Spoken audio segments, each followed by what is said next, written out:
lagi tanong si Kwakang bayo, dapat number 1 rule day, kaya bawa ka muluto day. Isa sa mga technique sa una day, nga akong ginabuhat sa si Kwakang day, nung nga napabighan ay ginako siya day, nakuha ko na ko yung heart o gihang kalooban. Tutulutuan ako na kung si Kwakang sa una day, pabalunan ako sa trabaho, pansit bihon, amot o ginakaon ba niya, basta ginalabay ra putos buwang.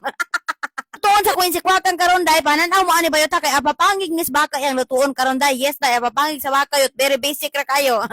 Tawa kay hinumdum ko atong katrabaho-trabaho pa na ko ang banas Manila day, bati mano kay na ko na siya day. Sayo kay kumata day, lutuan ako siya pansit bihon, sinabaw nga baboy.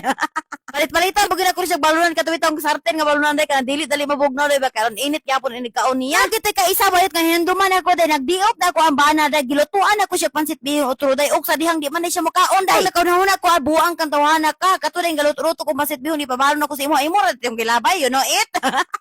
Ito day nga never na rin ko nagluto sa kuambana day no. Nya siya na rin pero may galuto sa kwa day until now we are married and happily ever after.